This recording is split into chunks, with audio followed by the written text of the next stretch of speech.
Oh my god. Ladies and gentlemen, boys and girls, the future's so bright I gotta wear shades. What's up, everybody? What's going on? It's Freaky Friday. Oh my god, it's Freaky Friday. The end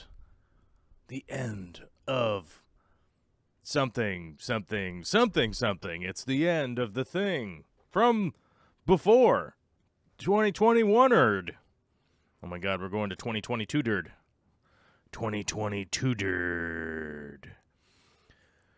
2022-derd. 2022-derd. 2022-derd. Oh, oh, oh.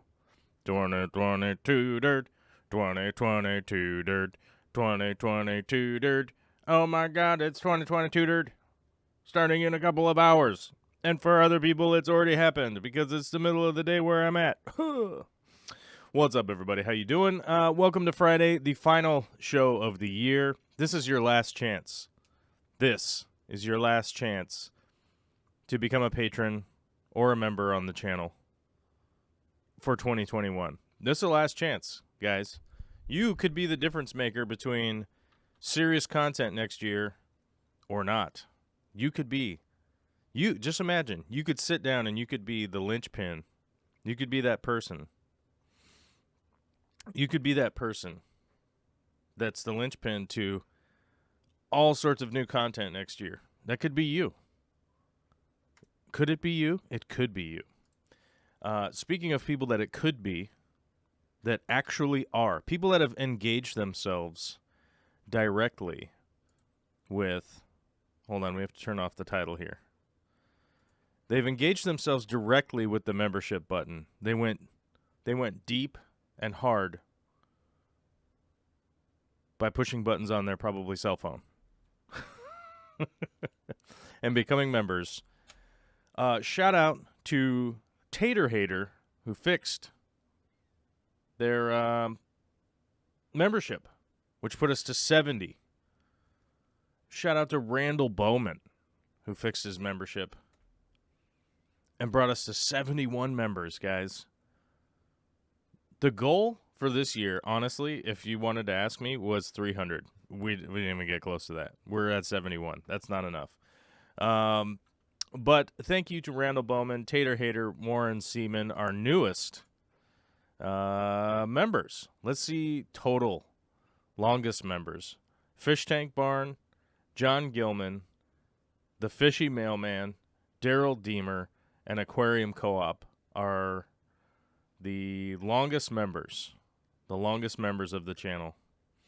Followed up by Groveside Aquarium's Grassy Peak, Alyssa Bentley, Josh Peters, and John Ward, Mick Irving, Largemouth Bass, Chad Kratz, and Fish Girl from Connecticut. That's our top longest. Why was Pipex hidden by Chevy Fish? What happened there? What? Oh, somebody hit the button on accident. I was like, you can't hide Pipex. That's against the rules. You can't hide Pipex. You can't hide Pipex. Pipex is long time. Pipex is long time friend of the channel. Chevy, I'm sure you accidentally hit the button. It happens. I've done it before.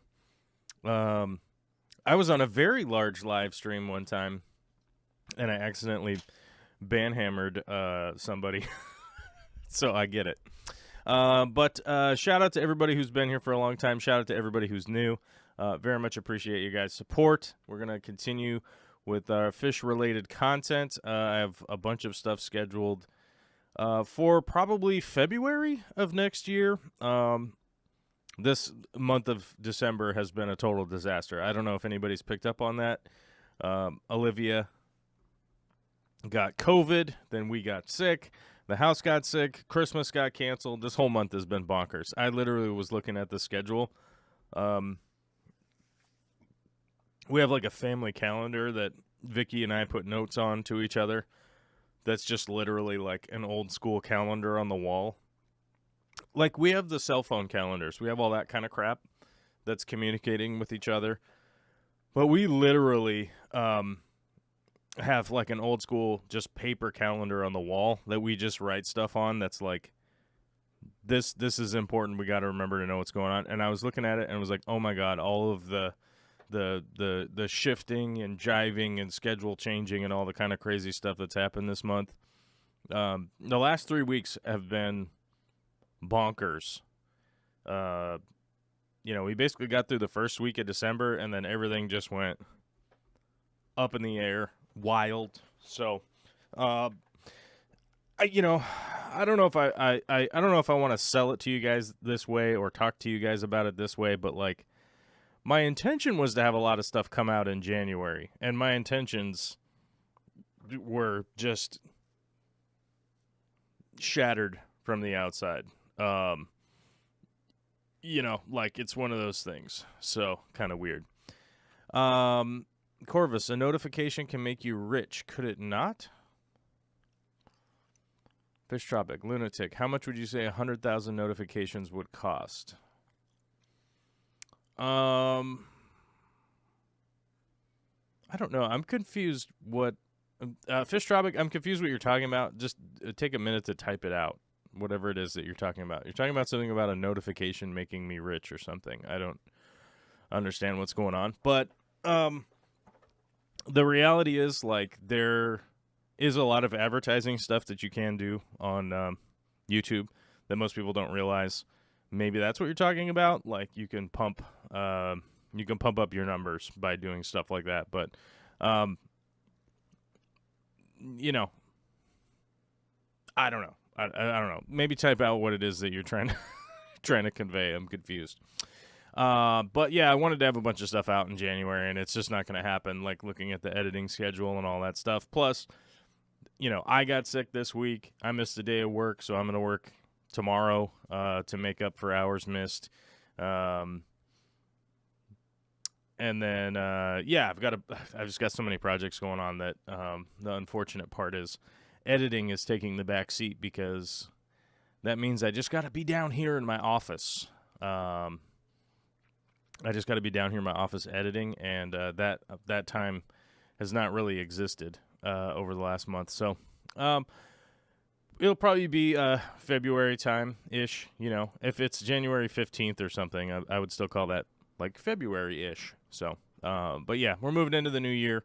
Hopefully we'll enter the new year with a bang or just a whimper. Who knows?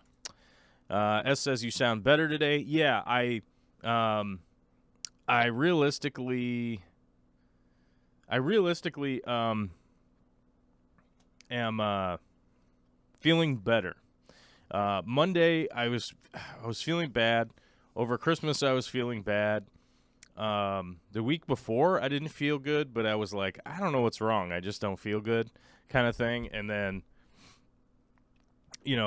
Monday I felt bad. Tuesday I was just like, ugh.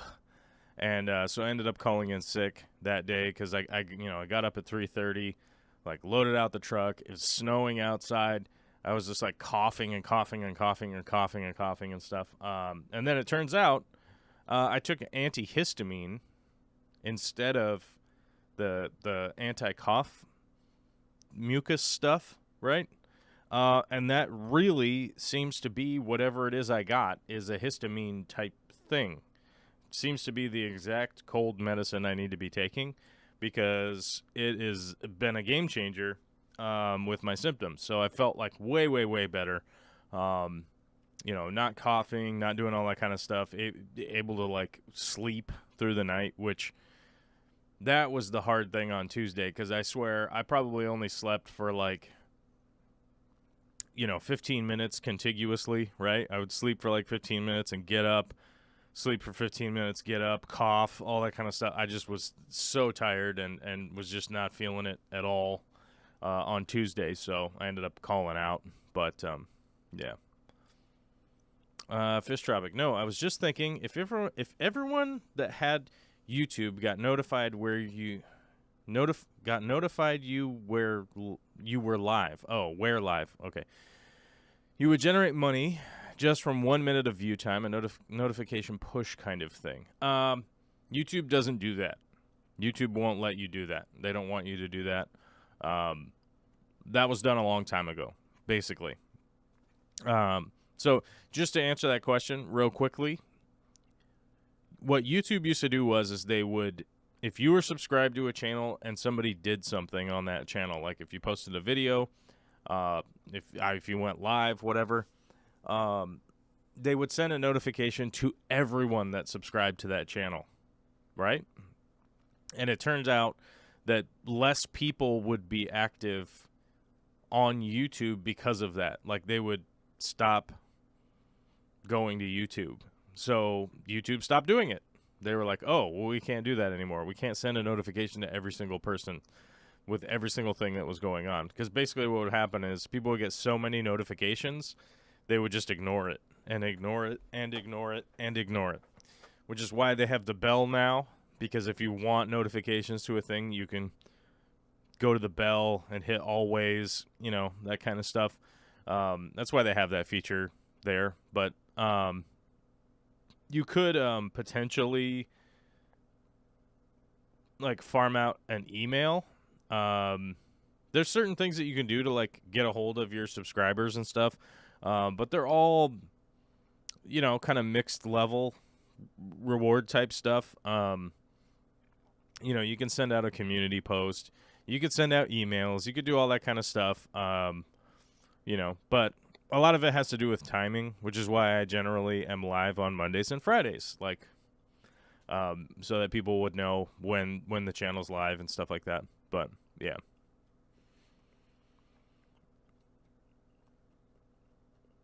But you know, the reality is like getting 1 minute of view time from a lot of people, it doesn't generate a whole lot of ad revenue for your channel, to be honest.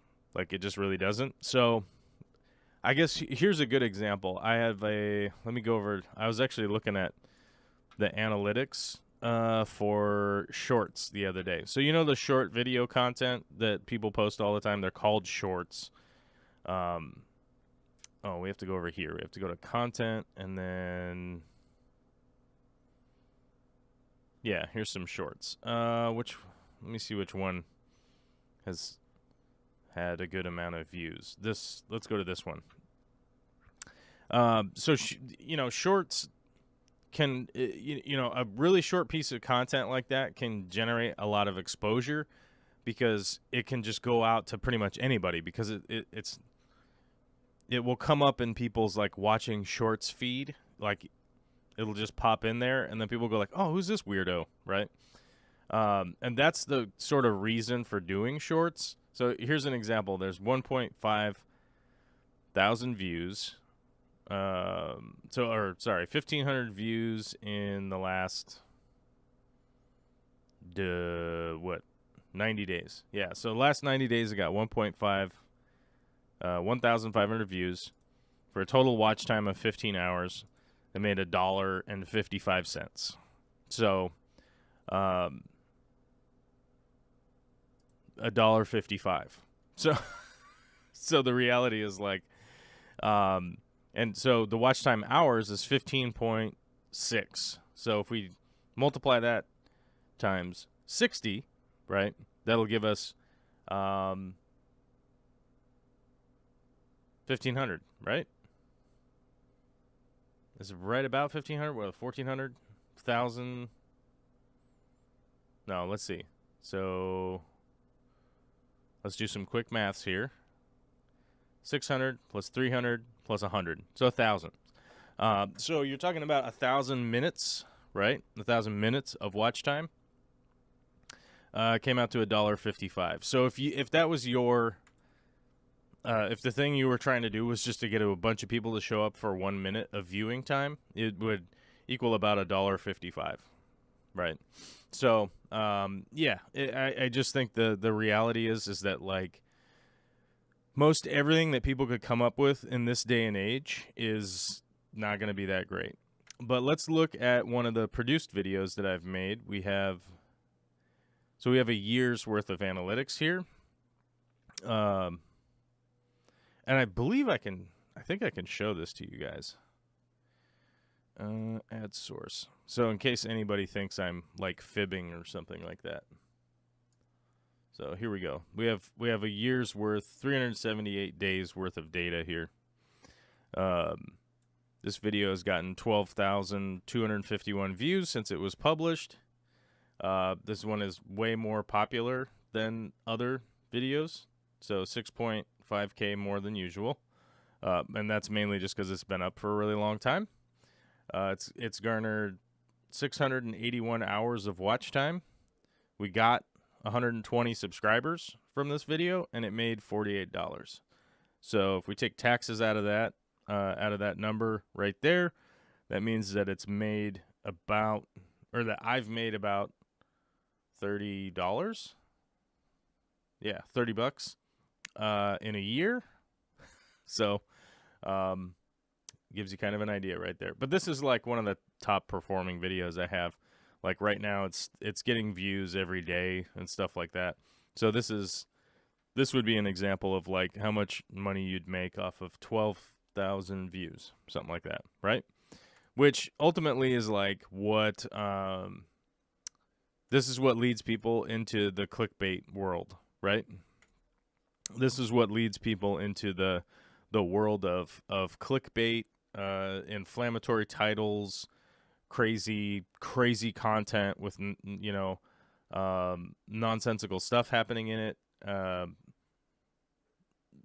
doing crazy things. Just think Jake Paul and his brother Logan boxing, seeing those guys boxing. Why do you think that they're boxing? It's like they're doing the craziest thing that they can do to make money. And I think, that's way down the road kind of stuff. But the reality is, like, that's what it all leads to. That's what all that stuff leads to. It's like, well, I need to get more people to watch my video. I got to do something crazier, right? That's essentially what it leads to. So, that video analytics is like, that's a video that I'm proud of. Like that, I'm proud of having made that video. I'm probably going to make a lot more videos like that. But the reality is, you make like $30 over a year, by the way. So you got to split all that up and start to realize like, oh yeah, make like $300 a month or something by the end of it, So, I mean, that's why I say members, if people become members, people become patrons, you're contributing vastly more to any creator out there to be able to work on content, as compared to just like, well, I watched your video. It's like, okay, that's great, man. I'm glad you watched it. It's kind of weird how we end up with like, a lot of us have ended up with the attitude of like, well, I gave you some of my time watching your thing that you made. And it's like, well, I made a thing that was entertaining. So like that should have been like the rewarding thing. It's not like you were doing work, like watching somebody's YouTube video. So yeah, it's one of those things. Fish Tropic says, bro, the homeless at the side of the highway make more money. Yeah, I mean, that's the thing. Like, that's the unfortunate side of it, is that the way that YouTube works is that it leads people to start doing more and more crazy stuff, realistically, if you allow yourself to do that. Like somebody in the plant community that I think is rad, like MD Fish Tanks. I like his content. I like what he's doing. But to me, when I see what he's doing, he's setting up a new tank like every day. He's got tanks all over the place. He's got a ton of stuff. He's got a ton of stuff going on. With just constantly, he's got fish tanks all over the place. He's expanding. He's got fish tanks. He's got more fish tanks. He's constantly doing fish tanks, which is great. I love it. I think he's a great guy and everything like that. But then you start to look at it and go like, how many tanks are you actually running right now? And you don't have a store or anything. It's just, it's wild stuff. So I personally know what it's like to be around and maintain hundreds of fish tanks, and it's just a crazy. It's a crazy project, realistically, that you're just constantly maintaining. So, I think that there's a lot of content out there that I'm going to continue to make. I've definitely streamlined that to a point where I'm going to continue doing it and hopefully helping people like Raymond here that says, I love your content. You've helped me learn a ton and grow better plants. Like, that's kind of my thing, is that like, I don't want to accidentally get into that, like, I'm just making inflammatory content. as far as like with the fish tank stuff, this fish tank world, whatever you want to call it, fish tube. And I don't want to end up with just a sea of projects. I don't want to end up with just a sea of projects to constantly be maintaining.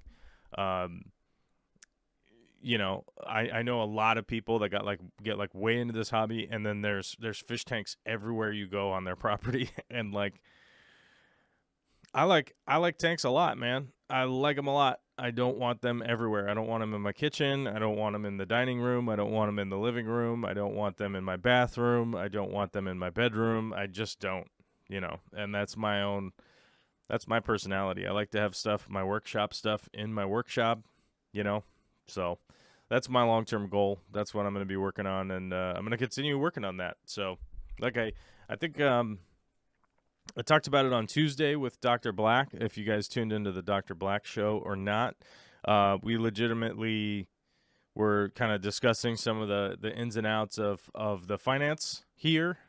So if you guys remember the 2008 housing crisis, if you guys remember that, some of you might be too young. Some of you might be old enough to go like, oh yeah, what a disaster. Well, one of the things that they were doing back then were these things called drive-by, what do you call it? The drive-by, oh my God, appraisal. There we go. Wow, I was getting assessment and appraisal mixed up in my head. Oops. Anyhow, so they were doing the drive-by appraisal, and they did one for us, and it has been years and years since I've seen anybody do that. But they apparently did that for here, and they assessed the value of our house lower than I would have expected, and lower than anybody expected. So we're having to shift gears right now and move some money around and do some changes. Luckily, our finance guy is on it. That stuff should get sorted out sometime next week, and we'll see. We'll see what's happening. Honestly, when I talked to our finance guy, he was like, I hope that we make it into 2022 before we're shuffling the paper around. And because the assessments in Washington State have completely changed for the counties on loan percentage, loan differential, jumbo loan, below market, all that kind of stuff has all changed for 2022, and it looks really beneficial for us. So hopefully when that stuff gets finished next week, we'll hopefully get our pre-approval done, and then we'll have all of our earnest money and all that kind of crazy stuff lined up, and hopefully start checking out some properties, because I got a couple there's a couple out there I really, really want to look at, but when you don't have your paperwork, there's nothing to do. There's nothing doing about that. Anyhow, so I'm pretty excited for the new year. I'm pretty excited to move up north. I grew up north of Seattle, so if you go way north of the Seattle area, that's where I grew up, where you could see a mountain. That's not Mount Rainier. Mount Rainier is the mountain I can see right now. And so I'm pretty excited that. I'm pretty excited to hopefully 2022 this thing. Jeremy says that I feel like they still do drive-by appraisals here. Yeah, in Washington, they haven't been doing that at all for decades. No, a decade now. Very weird to have seen anybody do that, but it is what it is.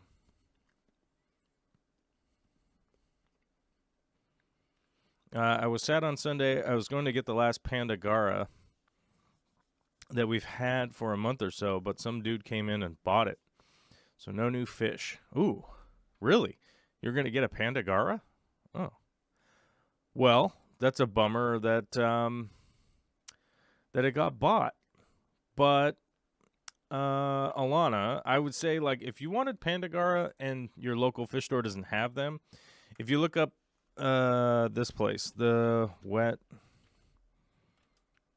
Spot in Portland, Oregon is what you would want to look up. You can go to their website and you could order panda gars. I know that they like almost always have them, and they do shipping. They do ship fish and stuff, and that's the one place that I for sure would order fish from and have them shipped out. I've never gotten treated poorly by them, so that's where I recommend people to go. I don't make any money from those guys. I don't do anything like that. I just literally respect them a lot, and I know that they ship fish, and they almost always have anything you could be looking for. So that's where I would say to go. That's where I would say to go to check it out and be if you're trying to find those. I got totally distracted by a super chat came in there, and I lost my train of thought. We got $100 super chat from Will M. It says, "Happy New Year, my guy. Love what you do." Well, thank you, Will. $100 goes a long ways to helping out making more content. Let's be honest. And $5 from Alex over at The Secret History Living in Your Aquarium. What's up, my guy? Thank you for the super chat, dude. Appreciate it. That's one of our locals out here in Western Washington. You could check out his channel. I think he's making lots of content still. I haven't really posted very much edited stuff this year. I've been pretty much just banking lots of footage so that I could, continue to work on my creative process and, learn to edit better, build a better library of sound effects, transitions, and all that kind of crazy stuff. And we'll see how it goes in 2022. I've mentioned it a few times on the live stream, and I know that you guys get a little bit pissed about it, but I've been working with some other YouTube channels and some startup YouTube channels to try out some new stuff that's not strictly fish tank related, just to try and kind of test and see where we are now with like starting a YouTube channel, and in this day and age that if you haven't had one for a long time, what it looks like to be able to do it, do stuff that way. And yeah. Chevy Fish says, type in the wet spot tropical fish. That's why I said the wet spot in Portland, Oregon. Is that weird? Right? The wet spot, Portland, Oregon.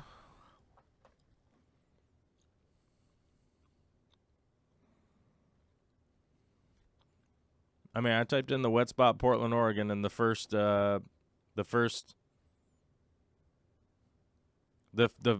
very first result is the Wet Spot Tropical Fish Freshwater Tropical Fish Store in Portland. So that's what I was saying. Put in the Wet Spot, Portland, Oregon.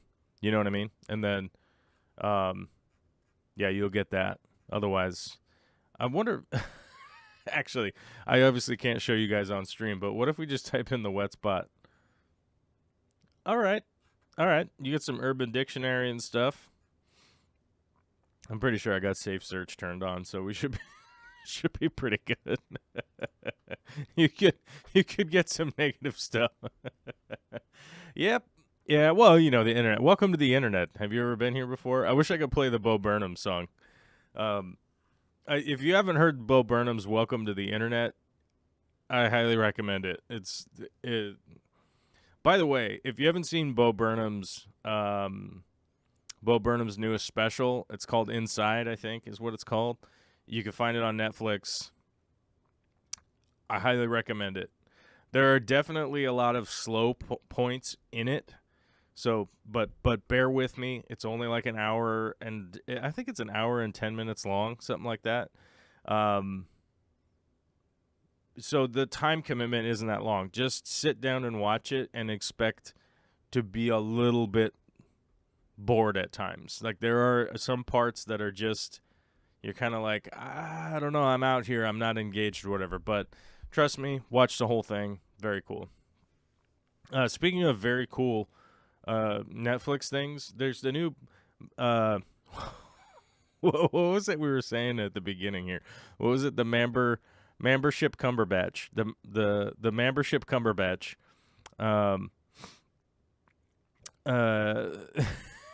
If you guys are familiar with I I don't even want to make fun of his name because I'm gonna end up saying something way too crass for certain people. But the Benedict Cumberbatch movie on Netflix, it's like called The Power of the Dog or something like that. Uh, that movie's slow. Also, it's a very slow film. I highly recommend to watch it all the way to the end. And I'll put it this way: if you ever watched The Sixth Sense before, no, before the spoilers were out, the experience will be like that. It'll be that level of, oh my god, at the end. Completely changes the whole film in your mind. Which is very cool. Very cool and very unexpected. But I recommend that movie. It's really good. But just watch it all the way to the end. You might get a little bit bored or whatever, but watch it all the way to the end. It's a little weird one. Aubrey says, "All Eyes on Me" is my jam. That is my jam. I love that song. I've listened to it so many times on YouTube that it pops up in my feed now. If I'm just like, if I have YouTube videos on autoplay, it pops up in my feed. I love that song. But in the context of the special, it's even more powerful, I think, realistically. There is or was a club in Seattle under the same name. Has nothing to do with aquariums. Actually, no, that was a place called Tubbs. I think it was called Tubbs, right? Tubbs, Seattle. Wasn't it called Tubbs? Oh, what was that place called? Was it called Tubbs? What was that place called? Oh no, now there's like restaurants called Tubbs. Tubbs Seattle closed. Maybe we'll get that. Whatever happened to Tubbs Sun Salon? God, I think that's what that place was called. Right? I think that place was called Tubbs. Diamond Parking. Why won't the map expand? This used to be Tubbs Seattle, a place where you could go and rent a hot tub sauna room for an hour at a time. God. Oh, yeah. I mean, it was literally a place where you could rent a sauna hot tub room for an hour at a time. Like, I don't know what anybody would have expected was going on in there.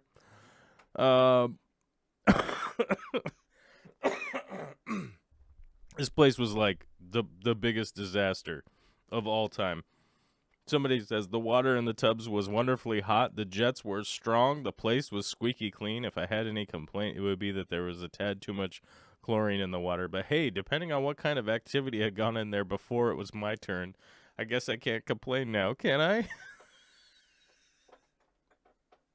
What the hell? Oh my god, yeah, that place was nuts. You don't go.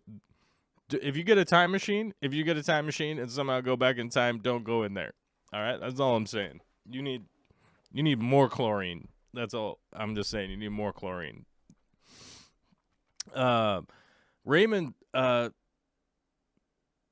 Stortrowen. I don't know if I'm saying your name right, Raymond. With a $5 super chat. Thank you very much, my bro. Appreciate it. No question on there or anything. Sorry, I got a total tangent with the tubs and the wet spot in Portland is an unfortunate name. I get it, but I think that they literally named it that to kind of generate people recognizing it, I think it's an easy way to get advertising of naming your business something kind of crazy. Jeremy, what did you, oh god, I was going to read it. I was going to read your comment. Oh, I looked at one today. I was so pumped for. They sure Photoshop listing images or use some fancy lenses and put the wrong sizes for all the rooms. It was supposed to be a 7,000 square foot, 1,900 actual. What was 7,000 square foot? What were you looking at today? Based on some of the home values. I'm telling you, if you're looking at a 7,000 square foot house, I don't know why you're not a member on this channel. That's all I'm saying. I'm saying if you're looking at a 7,000 square foot house, I think you should definitely be a have a membership on this channel. That's all I'm saying. Oh my god. I wonder if I could even find a 7,000 square foot house. Let me see. Hold on. Let me see. Zillow. Let's go to Zillow and see if we can't just find a 7,000 square foot house.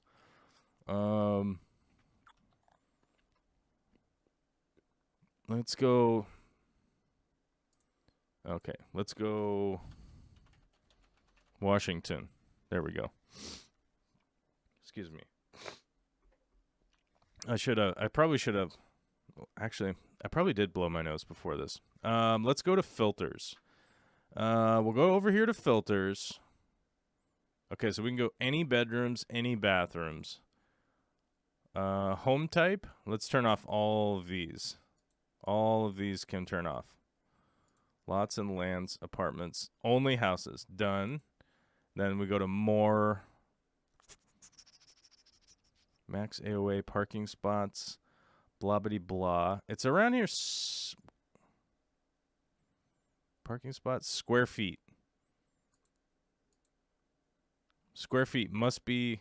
Oh, 7,500. Okay, 7,500 square foot house. There we go. We've got the safe search. Or we've got the search now. There's only 35 properties in Washington State that have 7,000 square feet. This one's $10.3 million. This one is $3.5 million. Ooh, here's like a super scary house that has 9,922 square feet. That's $800,000. What is this crazy place? It's 10,000 square foot place for $800,000. That's crazy. That's crazy. It's out in Colville though, so you're gonna be out there in the depths. So this one's 3.7, 4.4 million. 4.3 million. Yeah, that's what I'm saying. That's all I was trying to say.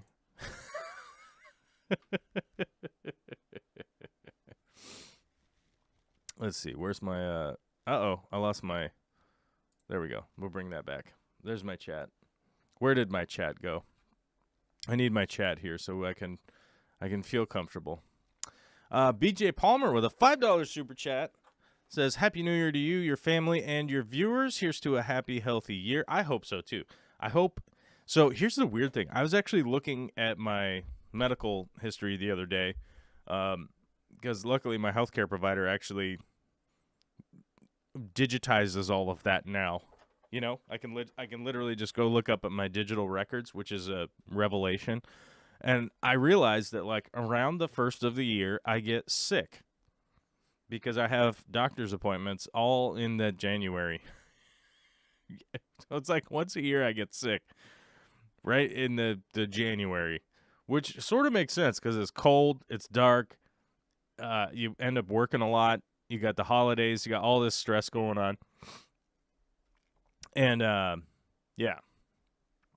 Recap Harris says, a 1,500 square foot, 3-bedroom in my area goes for over $500K now.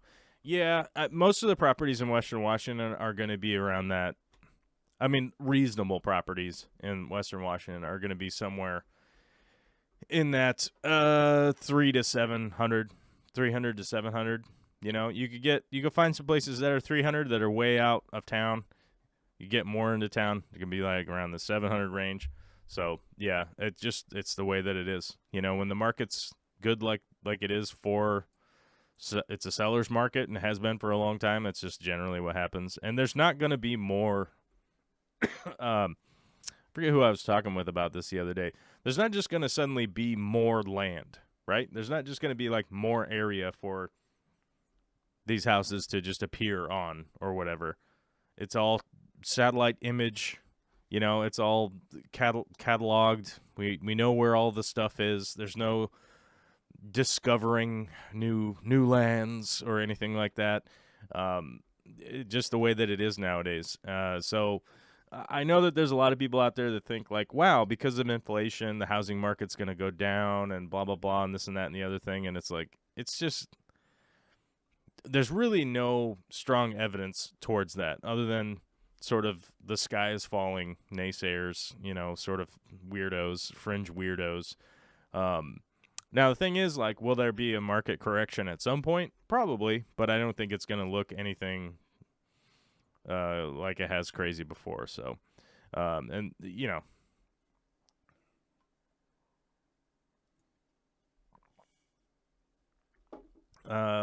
Big D says, unfortunately, places where I would actually want to live, the cost of living is not much different than here. Yes, and that's one of the weird things.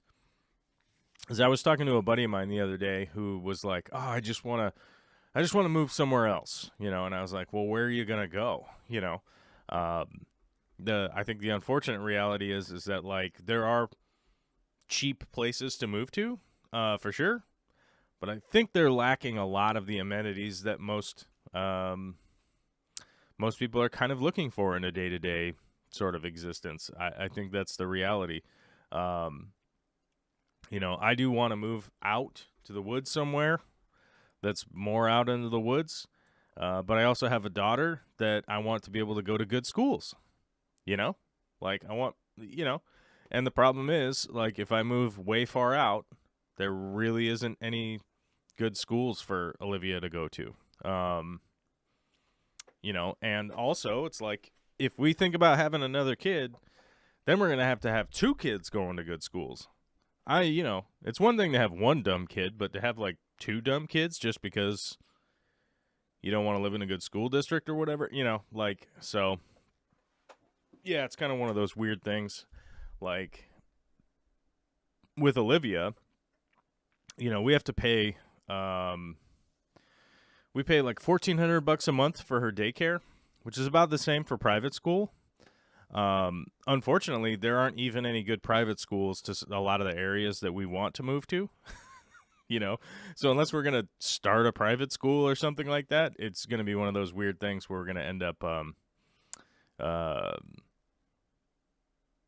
where we're just going to end up like, our kids aren't going to have the kind of education that we really want them to have, just the level of education. Right. So, we're in the middle of like trying to figure out a lot of trade-offs, and I think there are definitely advantages to living kind of farther out of town, but I don't want to homeschool. I don't have the I don't have that level of arrogance to think that like I have the ability to teach everything to my kid. I don't. I honestly don't. I honestly think it takes people that are specifically applying their ability to teaching whatever specific topic that they've spent their lives studying and working on and teaching other people about. And I don't think that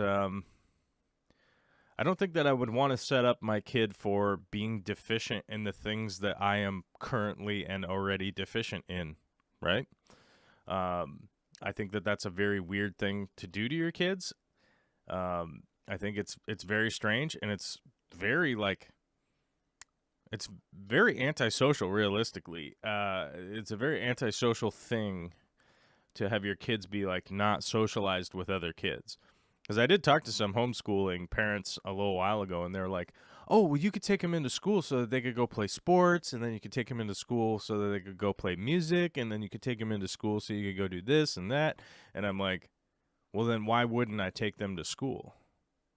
If I'm going to be taking them into school to do all of these social things, what, it's like, yeah, but you need to teach them about science. And it's like, I have a fairly, I'm fairly adept at a lot of scientific-ish things, right?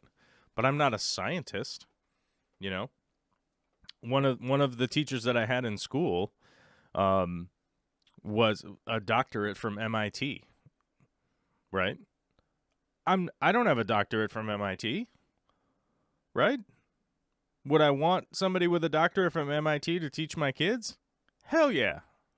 Would I want them to learn everything from me? No. It's weird. Yeah. So, assuming, like Lawrence says, remote work, remote school, remote live, remote socialize. Yeah, I mean, it's hard, man. I all I'm gonna say this. I'm a fairly introverted person. I'm an introverted extrovert. I love interacting with people and stuff, but I definitely need time to be not around people. I like being quiet, working on projects, but I definitely have to socialize and be around other humans because I'm a human, right? That's a human trait that we have. And I think it would be very weird to raise my kids to just only be introverted all of the time. And then when they're like 15 or something, just be like, now go out in the world and deal with all these humans that you've never had to deal with before. So, I think that's not like a great option for Vicky and I. So it's one of those things. It's one of those things, and we're all just taking all that into account at this point. So there are definitely some things that have come up on the market that we're very interested in, and we'll see how it goes and whatnot. Secret History says we got our house in North Seattle Shoreline, a 975 square foot. That is a small house. 2-bedroom on a quarter-acre lot, but we paid over $550K last year. It's already quoted at $700K online. 20% annual increase. I would check on a cash-out refi. If you have that much equity in your house already, I would consider a cash-out refi. We don't need to talk about it in the chat, but I'm just saying if you had that going on, I would look into that. Besides, before I can move anywhere, I got to find a legit doctor there that will write my prescriptions. Not easy on these. Yeah. So, I mean, that's the thing. You definitely have to move somewhere where, you have access to medicine. Like, it's really important. And I don't think a lot of people have taken that into account. With Vicky's work, you guys know that she's involved in the what do you call it? The paperwork side, the officiating side of healthcare and whatnot. And one of the big concerns is like underserved areas and how they can continue to try and expand and better serve the people in these areas that, they're like, there's no medical center there and they got to drive really far. And I know it's one of the big arguments that people have put out there against the VA, right? So the veterans, the healthcare for veterans, and a lot of their complaints are like, well, I have to drive really far. And it's like, well, we can't build VA hospitals on every street corner. And because I know, living where I live, a lot of veterans in my family, a lot of complaints about stuff like that, where they go like, yeah, the veterans care is quite good, but I'm on a waiting list for an appointment. And it's like, dude, we're all on a waiting list for appointments. Okay. And it's one of those things that it's, so the economic side of trying to talk to people about healthcare and how I feel that there should be healthcare for everybody under the umbrella of the United States. I believe that it should be a large system that we're all voting on. I believe it should be top-down, federally regulated, so that we can all argue and have a say in how our care is going. The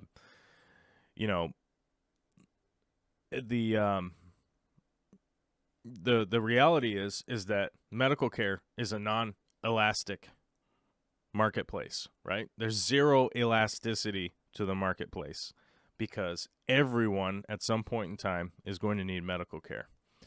That's why I feel the way I do about it, is that regardless of the fact that you haven't been to the doctor in a certain amount of time, as I've had real tough guys do that, like, I haven't even been to the doctor in 15 years. What the hell do I need to pay for this insurance? Okay. Understandable. You haven't specifically been to the doctor in a certain amount of time, but there will come a time that you will certainly need medical care, which ties us in to one of the topics today that I wanted to talk about, that I heard about right before we came online here. We all assumed that Betty White was going to live forever. The unfortunate news broke earlier today that at 99 years old, just probably, I looked up her birthday. 17 days short of hitting her 100th birthday, Betty White passed away, which is an unfortunate loss. We all knew it was coming at some point in time, and it's a bummer, dude. I mean, serious bummer. But as an example of, like, we all thought that she was just going to kind of live forever. And that's the reality. There's no way out. There's no way out. If anybody thinks that you're like, oh, I'll just be healthy my whole entire life. Like, Betty White was super healthy. She was all good and unfortunately passed away. And I'm pretty sad about it. But what are you going to do? I mean, she almost hit the 100 mark. A couple weeks shy, but it's pretty wild stuff. Carson says I'm a good example of this. Yeah, I mean, Carson is a perfect example of, hey, man, suddenly got a tumor, not feeling well, something going on, and then, $100,000 later, actually, here is Carson's GoFundMe. I'm not saying you have to. I'm not saying anybody has to donate or not, but, December 29th, 2020, we got the finalized report from UW that he had a form of melanoma, which we were a little confused by as he had no source on the outside of his body. After a large biopsy, we learned that the type he has is called BRAF, positive metastatic melanoma. They explained that's why the tumor in his neck had grown from the size of a golf ball to the size of a grapefruit in only 2 months, and our next step was scheduling surgery. So, there's an example of a young man who I'm a big fan of, Carson, who's in the chat right now, and healthy young man, 2 young kids, working hard, showing up to work, doing all the things you're supposed to do. I mean, maybe he eats a couple extra candies like I do, because we're humans, right? And then just the craziest of stuff going on. And, I've mentioned this before. I don't know why they didn't reach out to us earlier. I mean, maybe we're just not close enough friends or whatever. I was blindsided by that they were going through all this stuff, and I would have loved to have helped out if any way that I can. And like I said, I tried to promote the GoFundMe after the fact here to try and like help out with some of the bills and stuff like that. If you guys feel like you can, that'd be great. The free way of helping out would be just to pop it out onto Facebook or something like that, or what do you want? What's it called? Reddit or anything? If you want to do any of that kind of stuff. Lawrence Keebler says VA has gotten incredible here in the last 5 years. Charlotte has a new clinic, but hospital is still 2 hours away. Normal health appointments at the VA has been fairly fast now. That's the thing, is like it's been difficult to try and get funding for things like the VA. It's been difficult to try and get funding for things like just healthcare in the United States. It's been pretty wild stuff.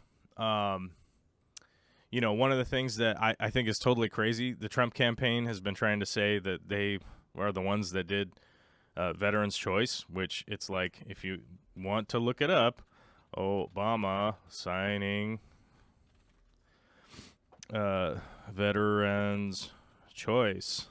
Like, it was literally like one of the main things that the Obama campaign was running on, and I don't know how people have fallen for like Trump saying that they were doing it. It's like it's just so bizarre to me. And one of the unfortunate things is that you see, like, I'm not a huge fan of Barack Obama, okay? Like, I think he's far too centrist. He's actually probably kind of a conservative as far as I'm concerned.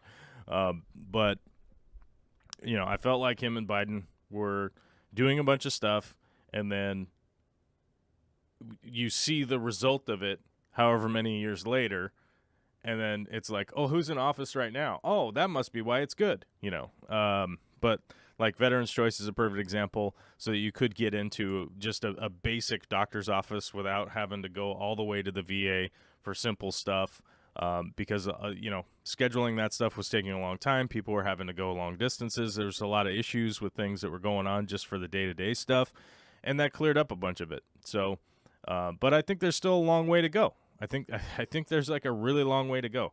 I love the United States. I love what we're doing here. Just because I love what we're doing here and stuff doesn't mean that there's nothing to be improved upon. Okay? And that's my point. I know a lot of people get super pissy with me. They get all upset. They start screaming, freaking out, sending me weird emails and all sorts of crazy stuff. But that's my point. Okay? Even if you have put a new roof on your house, you're going to have to repair it sometime. You're going to have to do some fixes. You're going to have to do some maintenance, right? Even though you got a brand new roof. Even though America is an awesome place, we got a bunch of stuff that needs to be fixed and maintained, right? So, yeah. Secret history, cough, cough, lightning strikes, you never just know. You just never know. The fact that we need to go find we need GoFundMe's to survive is shameful. Yeah, I mean, that's the crazy thing. I mean, I was reading a thing a while back, and, don't necessarily quote me on it. At the time, they had a percentage on there, and I don't remember what the percentage was, but it was something like 2/3 of all of the GoFundMe's that had been started all time were just like, hey, we need help with medical bills. And you're like, is that what? That's like a lot of what we're trying to do around here, Yeah.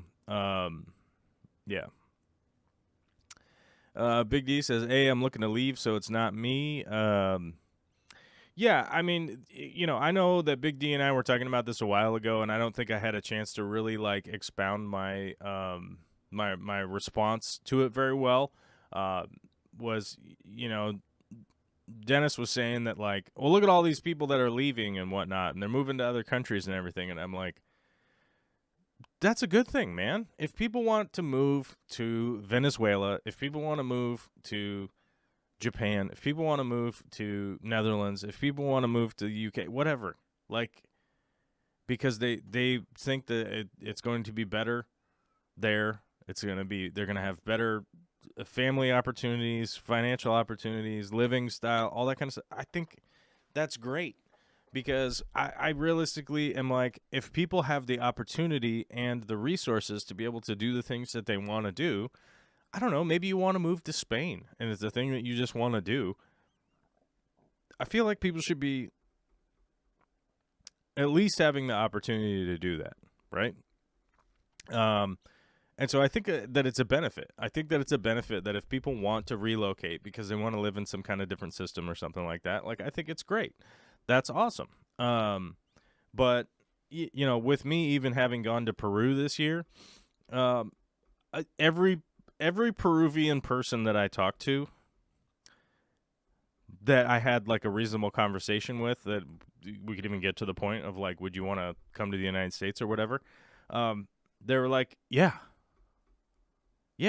And, and it's because the United States isn't that bad. Do we have a bunch of stuff that we need to fix? Yes, of course. But my whole point is that people should have the access and ability to be able to do the things that they want to do. And if it's glaringly obvious that some things need to be fixed, then we should focus and learn and figure out how to fix those. I consider myself to be I consider myself that the biggest thing that we need to focus on is the democratic process. We have, in the United States, we have all of this damage and issues and things that need to be done, and we have an extraordinarily high amount of people that don't vote.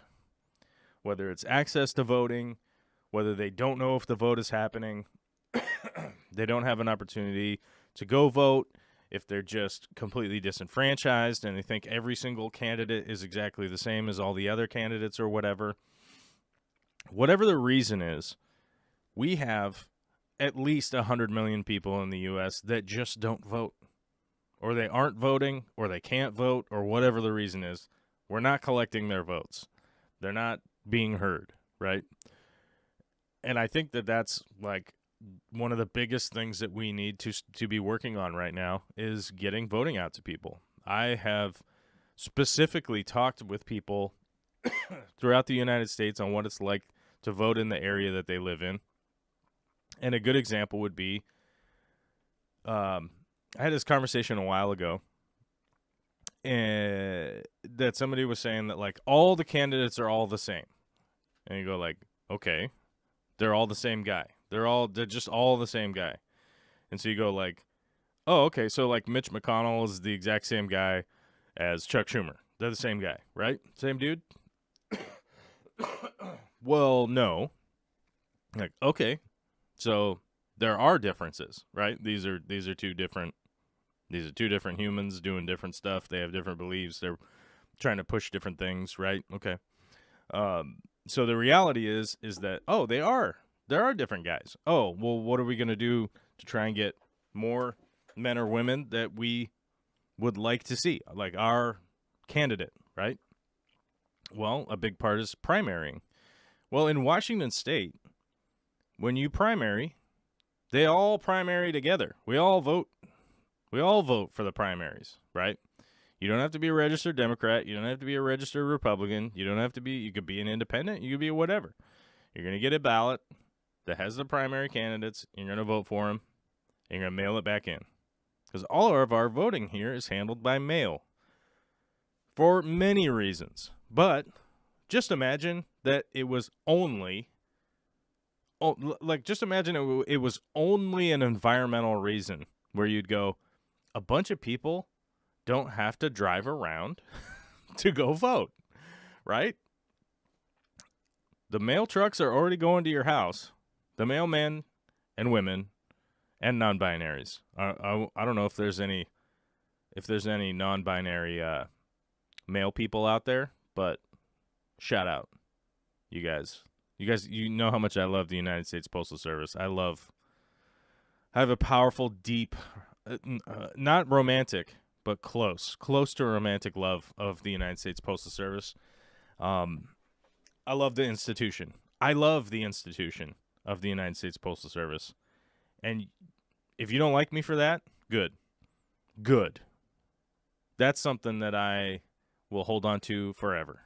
So, but they're already driving around. They're already doing that, and it's going to save a whole bunch of stuff going into the atmosphere. A bunch of people wasting gas driving around to figure out what elementary school or a library or whatever thing you're supposed to go to. So even if it was just an environmental reason, it's actually just a much better way to get the voting done. And even just from that viewpoint, is you'd be like, oh, yeah, that's a lot less wasteful. Okay. And we have hard copies of the vote that we put in. We get this little Chiron thing, a little thing that you can scan with the app to see if your vote was received and counted. So you actually have like a verification system that you can go check up to make sure that your ballot made it back and there was nothing wrong with it. Because if you send it in early enough and they say for whatever reason there was an issue, then you could go drive down and redo your vote if you had to. If there was something wrong with it, like maybe your signature got weird because maybe you went through some medical problems and now your signature is completely different than the last time you filed your signature with your driver's license and whatnot.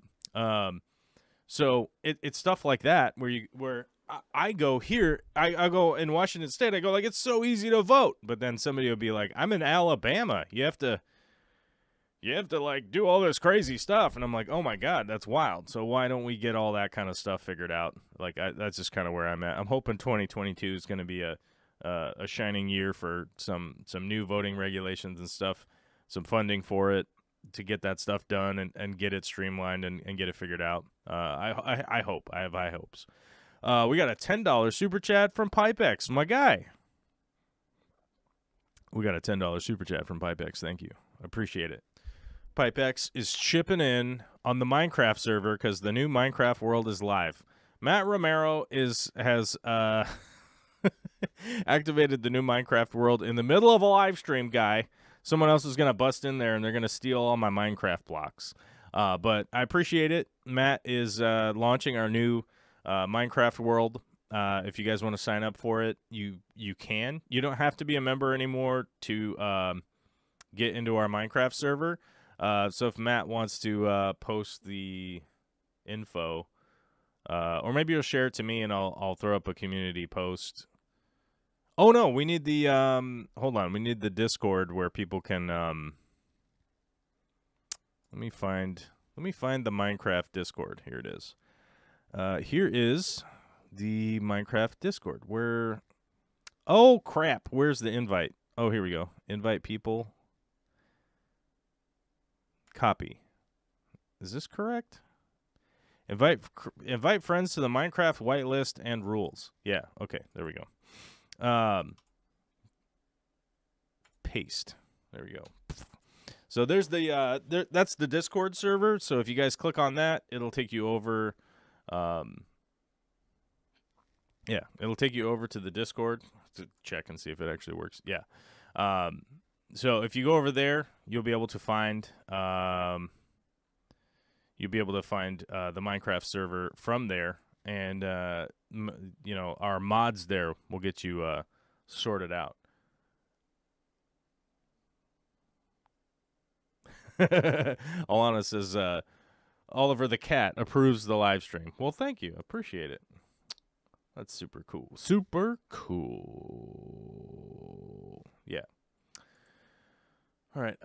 What is this? Oh, I lost my control panel. There we go. There it is. It's back. The control panel. What are we at? Are we an hour and 15 minutes in? Oh my god, we're an hour in, guys. We're an hour into the stream, so I'm supposed to do the thing where, like, hit that subscribe button and hit the like button and become a member today. Become a member or a patron. You could be a patron for $1. You could be a member for $5. There, MB do that. And there you go. There we go. All right. That's my commercial. You guys like my commercial? We got a $20.22 super chat from Aubrey. Said, here's to the new year. Well, thank you very much, my bro. You guys are all getting in your super chats right on the last day. You guys are getting in your super chats on the very last day of the year. I appreciate it. What are we going to do on the first of the year? What's going to happen on the first of the year? People are going to be like, I super chatted you last year. We're done. I'll be like, oh, well, all right. I appreciate it. We have 380,000 people watching right now. God, that's a huge fan base, and nobody's even chatting anything. Let's scroll back a little bit and see what some people were talking about. Well, I got totally sidebarred and just rambling on like a maniac, so yeah. Oh, Jeremy says, the only reason I was looking at a 7,000 square foot house is it was listed under 300K and out in the sticks. Oh, well, I would say a 7,000 square foot house listed at 300,000 and out in the middle of nowhere is probably going to have some crazy Photoshop on those listing images, right? That would be my guess. That would be my guess. Was anybody talking about fish tank stuff? Let's see. Let's scroll back here. Okay, who wants to break down my 55 and 20 gallon? Moving them north 16 miles and then combine them into a 40-gallon breeder for me. Thanks in advance from Michael Bublau. I don't want to do that because I'm in the moving process, kind of, somewhat, whatever. So I think you can handle that. But I think realistically, I got to move a lot of furniture and do a bunch of stuff because we're having to put carpet in a room upstairs, which is a bummer. I don't really like it, but we're having to do it. So I don't think I want to help other people do that per se, right? Yeah. Yes. You know what I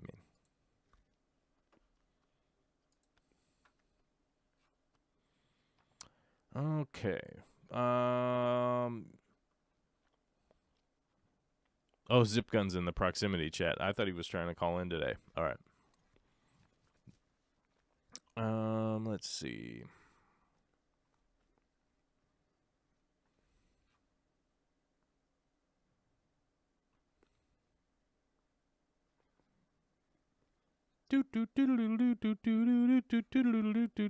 Reading the chat. Reading the chat. Zipgun says, but if you put a workshop in your living room, bathroom, kitchen, etc., you could then also have fish tanks everywhere. Yeah, I mean, as I was talking earlier in the show, I just think it becomes like this kind of crazy cluttered mess. You know, and I don't want to be in that position where I'm literally just, where I'm literally just like having collectoritis and clutter all over the place. My office is cluttered now. Alyssa is really nice to not point it out whenever she comes over here to guest host on the show. But there's just, I have clutter all over the place, and all I want to do is just burn it all. I just want to burn it. Like, goodbye, get out of here, clutter. But of course, like a lot of the stuff that's cluttered around here, I don't want to have to buy again. So that's the weird thing that I'm at. Is what it kind of boils down to. So I want to have all my fish tank stuff in a workshop, in a whatever you want to call it. Figure out whatever name for it you want to put on there, and that's just pretty much where we're at. What was the other? There was another. Jeremy says, Joel, you should flip houses and make videos on it. There's your money maker. I've done a lot of filming of like construction projects and whatnot, and I think one of the big parts is that like I hate writing the scripts for those videos.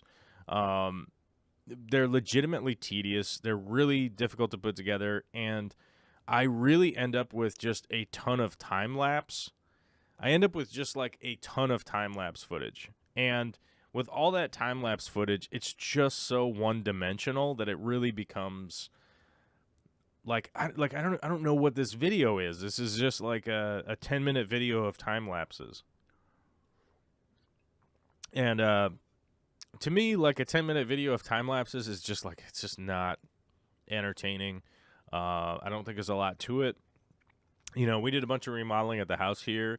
And I tried my best to film it, but I'm doing a bunch of the work. I don't have time to hold onto a camera and try to get interesting shots because I'm literally doing the work with my hands already. I'm banging a hammer. I can't be holding a camera to try and get a cool shot of the thing that I'm doing. And then, it's like working on a project. You're going to do 15 different things in one day. So what do you make the video about other than saying, well, we got a bunch of work done, right? Because like you could make a video about doing drywall stuff, but for the casual viewer, like they don't care about drywall stuff. And most people that like want to know whatever you're doing with drywall stuff is like they would like to see a video about a tip on how to do a corner bead properly, or how do we do a joint transition, or what's hot mud. Or, and there's like a million different little tiny videos that you could make, which is great, but I don't have a construction channel. So I have been working on seeing what that part of YouTube looks like, what it's like to interact with the kind of construction side of YouTube. And it's strange, like some things will pop off, like some things don't. And I'm not really sure that much of like what I'm doing over there, and I'm also not sure that that's going to be necessarily like a long-term strategy for me, because I don't think that I'm going to continue flipping houses. Like I'm going to continue to do construction projects and obviously do that stuff professionally all the time, but I don't think I'm going to be doing like 6 houses a year or whatever, to be constantly having that, meeting that content standard. So that's why I was kind of going like, well, where's the tip video that I could be making Like, those are helpful for people. That's stuff that people search for. So I've been kind of working on that kind of stuff, is going like, well, as an idiot, here's how I did it. This is the wrong way. Here's the right way, making those kinds of videos. And we'll see how those kind of pan out or whatnot. Let's see. Will says, I feel like I have sinned. I started my first saltwater tank using a ton of old equipment I have. I love both my ecosystems. That is not a sin. As you guys know, I had a reef tank for the long, long time. It just got to a point where I wasn't having the necessary amount of time to do maintenance on both, and I just had to make a decision. I would love to have like a reef tank in the future again. I don't know when that will be, and it's definitely not a sin. Learning saltwater is fantastic. If you've already learned freshwater, it's so easy to kind of transition to learning saltwater. And that's normally where people say that like saltwater is more difficult, is because they started with saltwater. If you start with freshwater and you learn good techniques, you learn good methodology, you'll be fine when you move over to a reef tank or saltwater, whatever you want to call it. When you move over, you're like, oh, I know how to do all this stuff. It's just slightly different. And you're like, oh, it's just I'm measuring for magnesium right now instead of nitrate, right? Terry's Tropical Tanks with a member chat says, thanks for answering all of those 2022 sump questions I had back in the day. Well, hey, I love sumps. I hope you guys know that. I love sumps. I love sump tanks. And there's just, I want to be building them and working on them more. Right now, I'm dedicating a lot of time to the store expansion project, which I'm happy to say, almost all of the wood framing is done. A bunch of sheetrock is going up. Most things are getting staged for the future push to get that place open, and things are going along pretty well. Actually, one of the weirdest parts has been the outages for the pandemic outages. Just strange stuff being out of stock, things not being around, having to make some changes here and there, and all that kind of stuff has been a little bit weird. But it's just been a lot of work, and it's I'll admit it. It is difficult working by yourself all the time. Not having somebody to clean up the job site, not having somebody to move around stuff, not having somebody to go to the store to do all that kind of crap. It has been a little bit rough, but just going to keep plugging along and doing what we're doing. And I can't wait to have the store open. The store's going to be double sized, dude. So that's going to be pretty cool. Alyssa says, should I do a milestone chat? Oh, like, yeah, why not? Big D Smokes has wanted to be one of the cool kids with his milestone chat of 34 months. So we got 34 months, we got 35 months, and we got 22 months, man. That's some insane amount of time supporting the channel. I appreciate it, dude. BJ Palmer says, hey, Daniel, what's up with... Oh, there's Daniel. Says, hello, everyone. Hope you're all well, safe, and healthy. Hope everybody has a happy and healthy new year. Me too. I hope everybody has a rockin' 2022 too. 2022 too. 2022 too? 2022 too. And I hope we're all wearing tutus. Yeah, why not? Alyssa thinks still thinks it's weird when people look down their nose at us, freshies, because we don't do salt water. I mean, it's weird when anybody looks down on anybody. It's just stupid and pointless. So I can see where you're coming from there, for sure.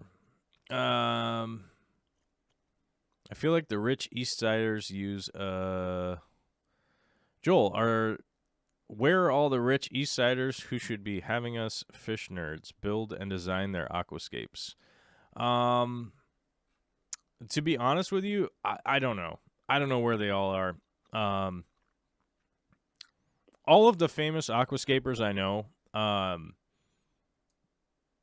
when I've talked to them about clients, first off, they don't want to tell you who the clients are, which makes sense because why? Why would you want to tell anybody who your clients are? But most of them know from word of mouth. Word of mouth is going to be the best thing that you can do. And it's always like, because Jerry knew Newman, and Newman wanted a tank, and he knew that Jerry had a tank. So he talked to Jerry, hey, who's your guy? Here's my guy. That's realistically how it's going to go with that kind of stuff. As far as like doing stores and dentist's office and all that kind of stuff, in Western Washington is going to be Clayton. Clayton's going to be the one that pretty much has almost all of those accounts because they've just been around the longest and they grew the biggest and they have the most trucks and vans and all that kind of stuff, and they're in there. So, I think if you were trying to start up that business and that's something that you were going to try to do, I think you realistically need to start to build a profile like from your own work. I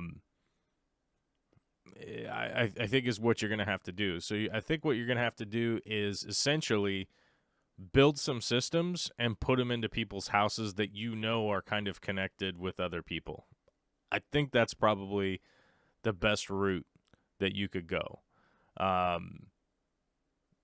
Because that's going to be the deterrent for most people, is like they probably don't want to spend for the startup cost, but they'll pay for the maintenance cost. Does that make sense?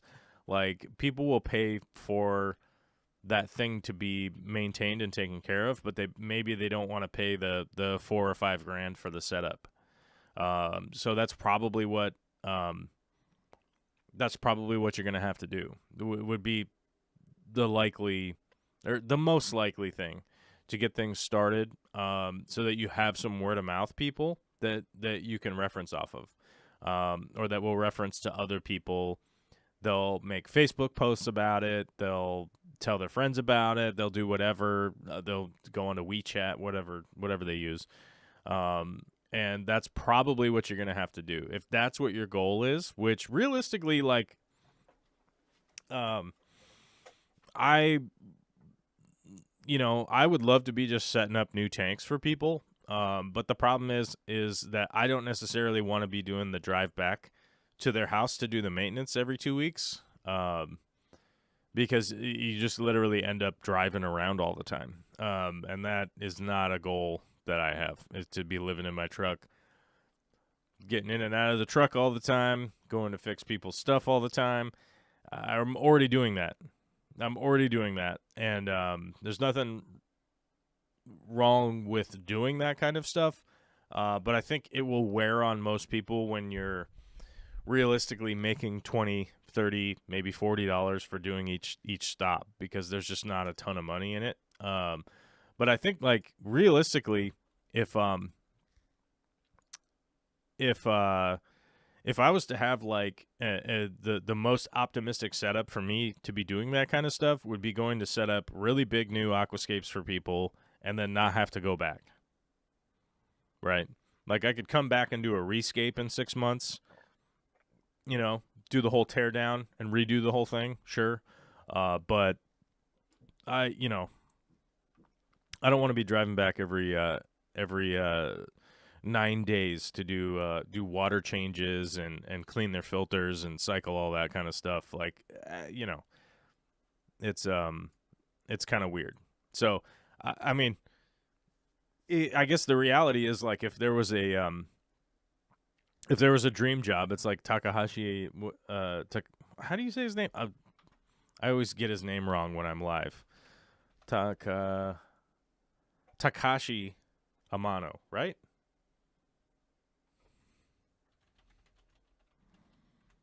Yeah, Takashi Amano. I don't know why. For whatever reason, I have like some kind of brain fart between my brain and my mouth whenever I try to say that dude's name. But yeah, if you're looking for realistically, the dream job is that guy's gig before he passed away. Flying around, setting up giant aquascapes with a team that do all the work, all the labor part. And just doing that, and then just doing all the photography and everything. I mean, I think that's reality, but Secret History says, I got to do that when I worked for Aquarium Zen, but I just wish it was more popular. I love setting tanks and not doing the upkeep. Yep. Yeah. I mean, that's the thing, is that like, the reality is like, I love doing work. I love spending my day working on stuff, but it's very weird when you're not being compensated very well to do a lot of like menial work that is just, hey, can you pick that thing up for me because I don't want to pick it up, kind of stuff. And that wears on anybody. I don't care who you are. And I think that like I do a lot of physical picking up and moving around and doing all that kind of stuff as it is already. And I honestly feel like, if I was working on like what's my most optimistic situation, I don't think it would be like, it would be one where I'm constantly in and out, sitting in traffic, 12 hours out of the day, driving all around town, going to places where people don't have, there's no way to get into their house. Oh, we forgot you were coming today. Can you come back tomorrow? So you got to drive all the way back out to Redmond again because the people just forgot you were coming because they don't care. They just have a tank and you take care of it, So I think I would realistically like to be doing the, the setup and build out and that kind of stuff, and then not have to come back for servicing. Yeah. But if you want to build a small business, like servicing is where the money's at, realistically.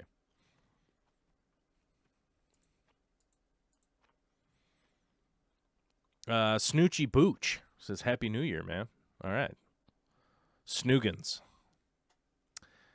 But yeah, I mean, if there was like the most optimistic of setups would be traveling around the world, filming stuff, taking photos of things, and aquascaping aquariums. I mean, that realistically would be my dream. Be able to film all this stuff, write the scripts, record the voiceover parts, send all the video back to someone else to edit it, and then go do large aquascape setups, right?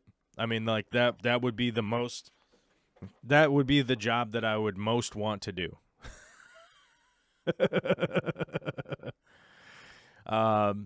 That's the job that I would most want to do, realistically. If I was to describe the dream job, is that, and then I probably make, $250 a year to do that. But right now I make about $50,000 a year, and I work all the time, which is tiring, to be honest. And you know what? I'm a happy guy, man. I love my life. I get to hang out with my daughter for the rest of the day. After we're done with the live stream here, and I love my family. Having a good time. We've been sick. We've had all this crazy nonsense, but we're still having fun, man. Literally earlier today, just got to pick up my daughter, turn her upside down, and run her around the house. And she's just giggling, laughing, having a great time, and it's stuff like that. Like, hey, man, it just makes it all good. Makes it all good. So I just realistically don't have a lot of complaints that are real. S with the membership chat after 11 months of supporting says the two words Boba Fett. I have watched the newest Boba Fett episode, the Book of Boba Fett. I made sure that I was going to be able to have time to watch it last night. My first complaint is it's too short. That first episode was too short. You got to have some more, rope them in. Like, I understand that they're doing these like serial episodes. That's my one complaint with The Mandalorian, with these new things, is that like the episode's too short. It didn't feel like this is coming out once a week, long enough episode. Because I think it was like, I don't know, how long was the first episode? I don't want to be wrong here. Show length. What would I say? Of the Book of Boba Fett. How long was the episode? Okay. The runtime for the Book of Boba Fett is expected to be similar, clocking in between 40 and 50 minutes. Oh, inside the magic, there. The headline is Star Wars fans slam Book of Boba runtime as disappointingly short. So I guess I'm not alone. I'm not alone in this complaint. After 376 days without a live-action series, The Mandalorian Season 2 ended with Chapter 16, The Rescue, on December 18th, 2020. Star Wars is back with a vengeance, literally. Why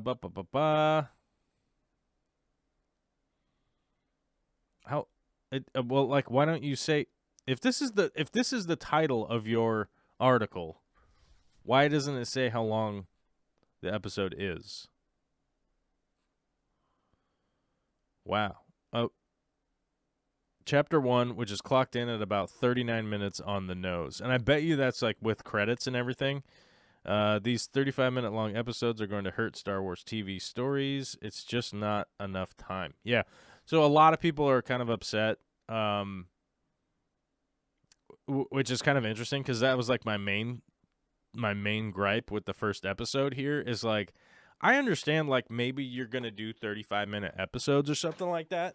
But you definitely then have to take into consideration like you might have to release the 1 or 2 episodes, not just 1, but like 2 or maybe 3, maybe 3 episodes as the first one to get people like really roped in so that every week they're coming back.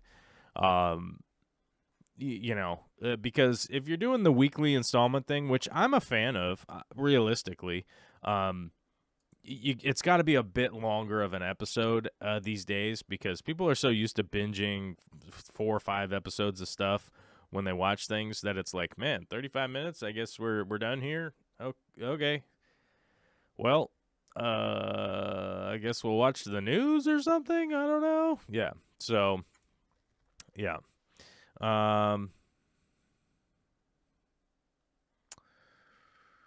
BJ Palmer says, I'm going to watch Boba Fett after this. I thought the episode was really good. I thought it was good to see some of the backstory of like it's good to see what happened to Boba Fett. Like you got to explain what happened because spoiler alert, in the movies that came out 40 years ago, Boba Fett falls into the Sarlacc pit and you're supposed to not come back from that, right? But I think it does like a fairly sufficient explanation of what happened. There was a fight scene in the first episode that I really thought was just poorly done. It didn't make a whole lot of sense.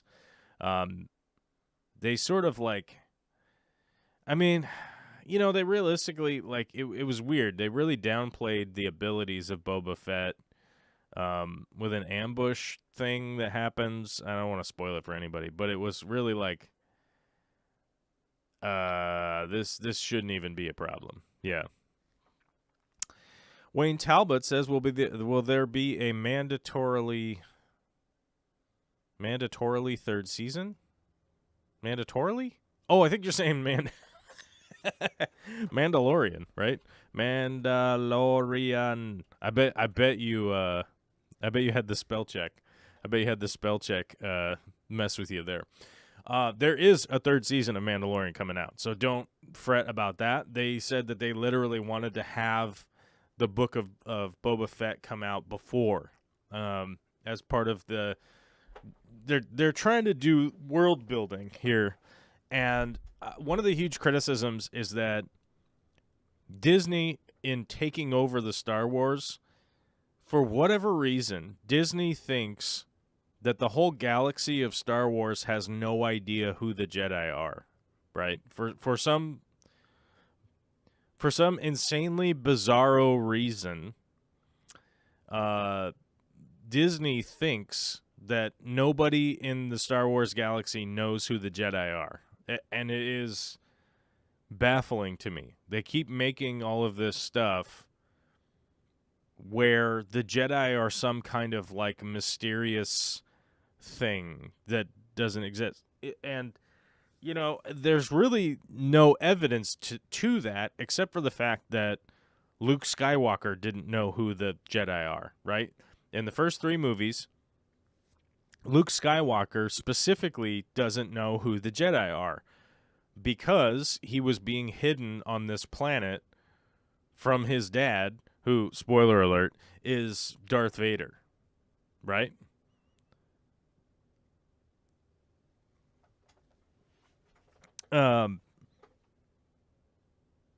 And so he was specifically not ever told who the Jedi are, whatever it is. His dad is the scariest Jedi in the world. He's the Sith. He's Darth Vader. And he's literally on this planet to be hidden from Darth Vader. That's why he didn't know who the Jedi are. That's why he doesn't know what's going on. Because they literally have always just kind of brushed it off. Like, it's just whatever. Those da-da-da-da. But as evidence of this, in the first movies, Luke Skywalker goes to that cantina, and Obi-Wan Kenobi, like, he lightsabers that guy's arm off, right? He's and cuts that dude's arm off. Nobody at all in the cantina is like, who was that guy? They were literally like, oh crap, a lightsaber, that must be a Jedi dude. All right. You know, like nobody freaked out and was like, it's a magician. You know, they were like, oh, that guy has a lightsaber, he must be a Jedi. People don't like Jedi these days, so let's not get involved in this whole situation. Let's just kind of go back to doing what we're doing, right? But for some reason, Disney has latched on to this idea that nobody knows who the Jedi are in this galaxy, and it's bizarre to me. It makes no lick of sense, because the Mandalorians are steeped as their culture, thousands and thousands of years of their culture has been battling Jedi. That's why he has armor. That's what all of his armor is all about, is being able to fight Jedi, right? That's their whole thing. So it's weird to watch The Mandalorian and him be like, oh, the Jedi? There's some kind of weird, mysterious wizards. And it's like they were running the universe with the Republic for thousands of years, right? Previous to that, and they've been gone. You know, most of them were executed like 30 years ago, and most everybody in this galaxy where you're flying around to is over 30 years old. So it's like, you know what I mean? It would be like asking somebody in America, or sorry, not America, just on the planet Earth, if they knew what the USSR was. Do you know what Russia was? Like, I don't know. They haven't been around for like 30 years. You know, like when did Russia fall?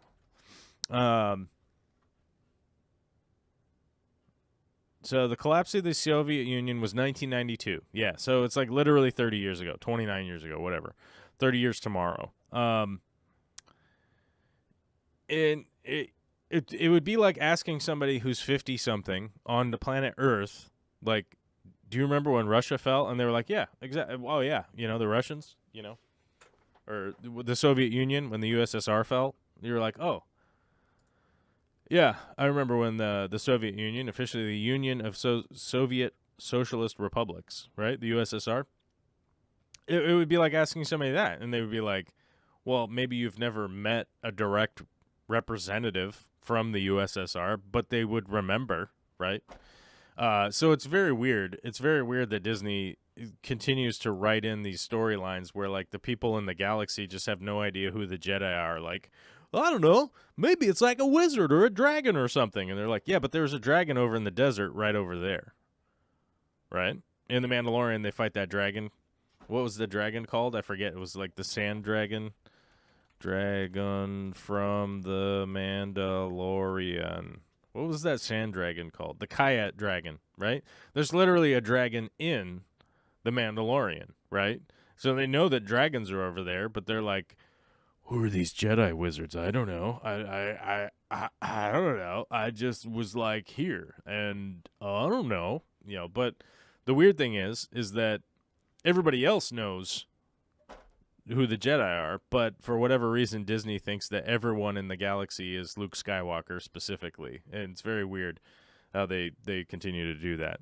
Oh my God, Dr. Black is here from his birthday. When was your birthday? Yesterday? Happy birthday! And strangely enough, I was not talking about The Mandalorian at all, but I guess you're, I'm guessing Dr. Black's radar went off, like, he went off. He must have known to show up. Yeah. But, strangely enough, we have, like, a whole bunch of people watching now, and I actually have to go to the bathroom and take care of my daughter for the rest of the day so that Vicky can get some of her work done. But we got a bunch of super chats today. We should talk about them for a second. Will, with a $100 super chat. Thank you very much, my guy. Going big time with the red super chat. Thanks, Will. Secret History with the $5 super chat. Raymond, I can't say your name. Stortrowan with a $5 super chat. BJ Palmer with a $5 super chat. Thank you very much, my guy. We're scrolling. Pipex with a $10 super chat. Aubrey with a $20.22 super chat. Very much appreciate it, my guy. No new members today. No new patrons? Nope, no new patrons today. But I appreciate all your guys' support. Edited content is definitely coming out very, very soon, so hold on to your butts for that. Be sure to hit the like button, the subscribe button, and all the buttons, and go on to Discord and meme it up and get weird, and let's have fun. And the Minecraft server has rebooted. We have a new world. Join up on the new world today. You don't have to be a member for that. I posted the Discord in the live chat at some point in time. You'll have to check it out. Be sure to buy a bunch of stuff from Amazon through our links because somebody's a baller out there and they bought a RTX 3080, if you guys know what that is. GPU that is like crazy expensive. Shout out to that guy. Hey, let me know if you want me to set up a fish tank in your house. You know what I'm saying? If that's something that you are interested in because you're like super rich guy, whoever you are. Anyhow, everybody have a good time out there. I'm just jokes and grins and all that kind of stuff. Hope you guys have a fun one out there. Yeah, 2022 is coming up. 2022. Oh my God, what is this amateur hour?